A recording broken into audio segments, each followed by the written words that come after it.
Primera de Pedro, capítulo 4, versículo 12, la Biblia dice: amados, no extrañéis el fuego ardiente que surge en medio de vosotros y que está destinado para probar a las personas. Ahora, aquí está la palabra clave: fuego. Yo tengo aquí en mis pies un pedazo de leña que produce fuego. En realidad es un fuego artificial, no quema. Y esto no es madera, es un plástico. Pero a la distancia parece fuego, pero no es. El fuego verdadero en la Biblia y que purifica representa a las pruebas. No pruebas de parte de Dios, sino son aquellas circunstancias en las que una persona fiel se encuentra con las circunstancias de un mundo infiel, y esto produce sufrimiento, pruebas, y esto produce que las personas se aferren más a Dios o se distancien y manifiesten poca fe. Miren ustedes lo que dice 1 Pedro capítulo 1 versículo 7. Allí menciona que la fe es más preciosa que el oro, y esta fe necesita ser purificada, necesita ser probada en fuego. Este fuego del que estamos hablando es el fuego de la purificación. Y nosotros vamos a hablar ahora de dos asuntos en la lección número 6, que tiene como título Sufriendo por Cristo. ¿Cuáles son estos dos asuntos que encararemos en la lección de esta semana? En primer lugar, vamos a hablar de pruebas y también sufrimientos en Cristo. Y en segundo lugar, vamos a hablar sobre el juicio. ¿Todo bien? Entonces, la primera parte.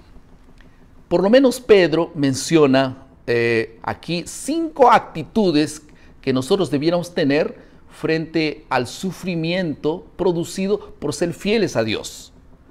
Entonces, esta primera actitud es: si tú estás sufriendo por ser fiel a Dios, en primer lugar, la Biblia dice en 1 Pedro 4:12, no te extrañes por esto.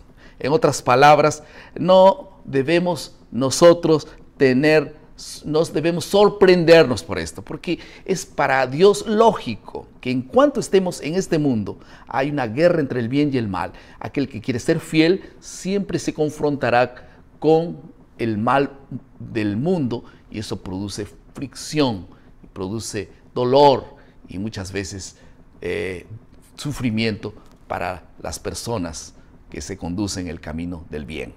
Entonces, no te sorprendas, dice la Biblia. Esto va a ocurrir. Si tú eres fiel a Dios, tarde o temprano vas a tener algunos momentos de sufrimiento. En segundo lugar, la Biblia dice que debiéramos alegrarnos. 1 Pedro capítulo 4 versículo 13.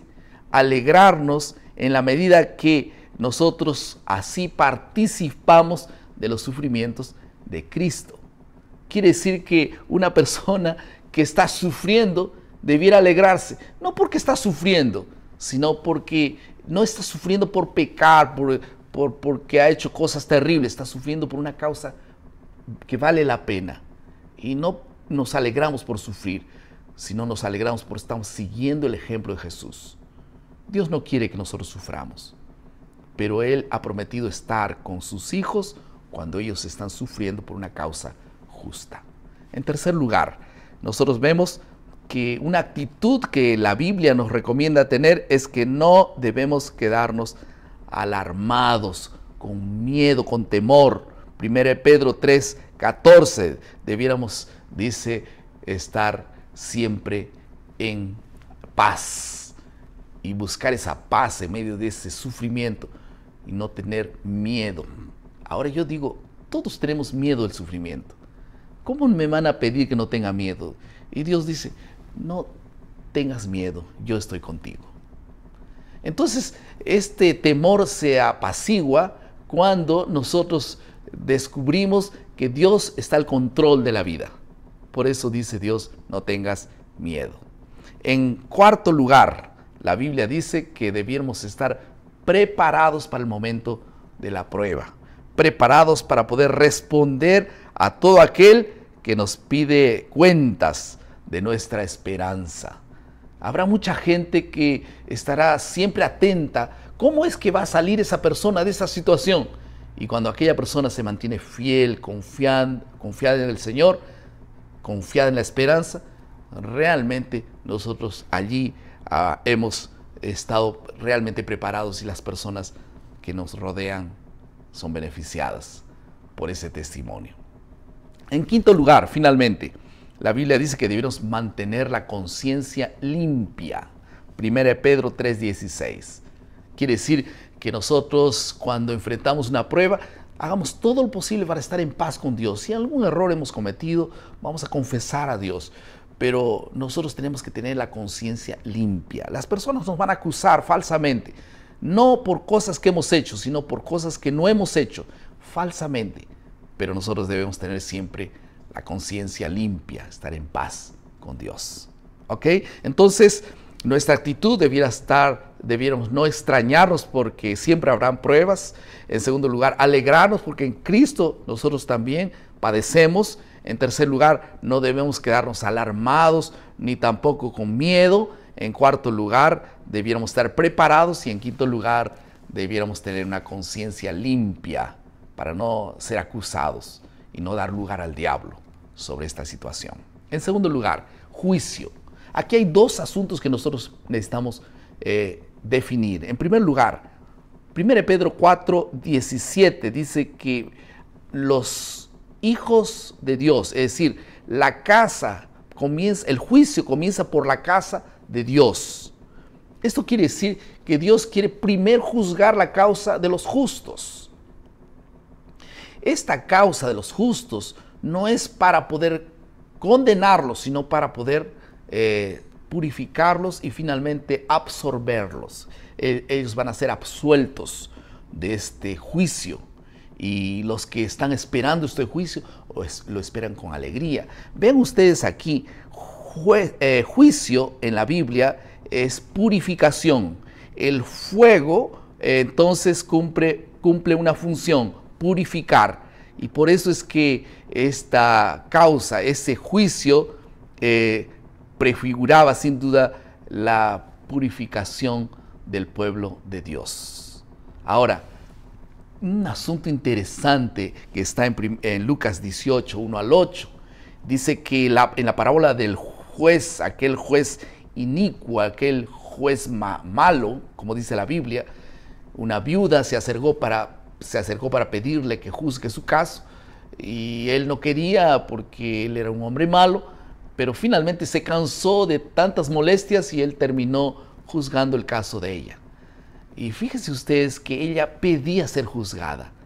Normalmente una persona no quiere ser juzgada, tiene miedo al juicio, porque entiende mal el juicio. El juicio es para restauración, para salvación, no para condenación. Por eso es que el juicio va a comenzar por la casa de Dios.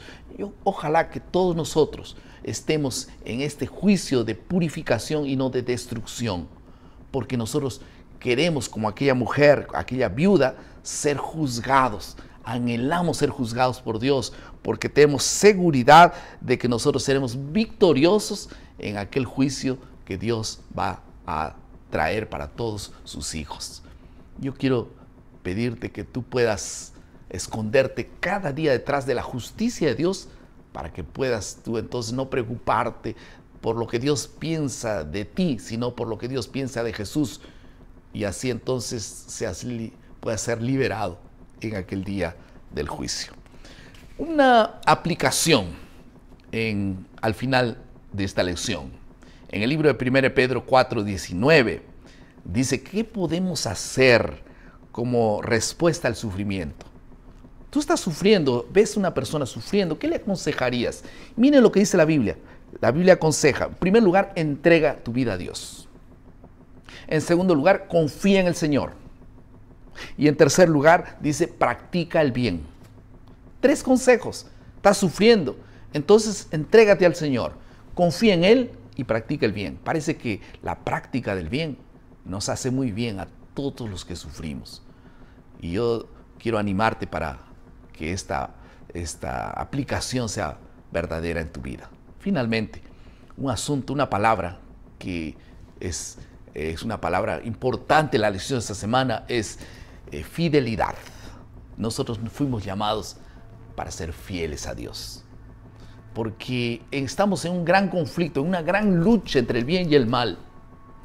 Y Dios está llamando hombres para ser fieles. Puede venir una prueba, sé fiel. Puede ser tentado en una cosa, sé fiel. Sé fiel. Por eso la Biblia dice, sé fiel hasta la muerte y yo te daré la corona de la vida. Ser fiel significa que en medio de tanta prueba, nosotros nos mantenemos fieles a la palabra, fieles a Dios, fieles también a el mandato, a los mandamientos y a todo lo que Él nos pide. Yo te pido una cosa más, sé fiel a Dios cada día al estudiar la Biblia, la lección de escuela sabática. Y entonces esta fidelidad te dará paz, seguridad y no habrá prueba que te destruya. Vamos a orar. Querido Padre, muchas gracias por tu palabra. Bendice, Señor, a todos aquellos que sufren y dales fe y fidelidad. En el nombre de Jesús. Amén. Muchas gracias por estar con nosotros. Y una vez más, queremos repetir nuestro lema. Cada día nosotros debiéramos someternos a Dios y esperar de Él el maná. Maná cada día, cada uno, cada mañana es alimento para la vida. Que Dios te bendiga.